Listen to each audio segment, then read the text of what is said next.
det var så. Skal jeg sige sådan, den kommer lige op. Det var så fantastisk. Ja, det er så fantastisk at se det. Det var normalt, så man bare kan ned, så han siger, det gider han ikke, det kan jeg ikke. Jeg vil, okay, fedt. Ja. Er det svært, Stine? Ja. Jeg har prøvet at sige til dem, og det er ikke altid, at de trækker igennem. Men det er det ikke. Men også for jeg kan alle de der sumper, det er slet ikke mig med alle de der skrin. Men jeg vil bare, jo. Nogle gange kan jeg, og nogle gange kan jeg ikke. Ja. Det er sjovt. Det er det, vi snakker om, at man skal jo øve sig, ikke? Dengang du lærte hula hop, det var altså virkelig fantastisk. Du ville bare lære det. Så var du bare ved indtil du kunne. Ja. Jeg gjorde det hele tiden. Og så lærte jeg det på 3 timer. Det var mange gange senere, hvor far var sagt, at det bare skal øve sig til. Det var i går også, når du svømmede. Han kan jo svømme.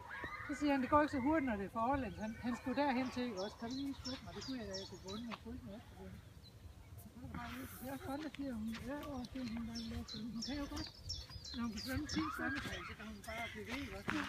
Hun er bare stemt, og så kan hun ikke svømme mere 10. Så holder hun jo. Hun svømmer ikke stadigvæk. Altså, hun kan godt svømme, men hun svømmer ikke de der lange baner.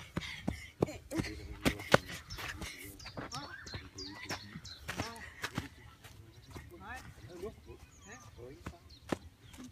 Gjorde han det? Nå.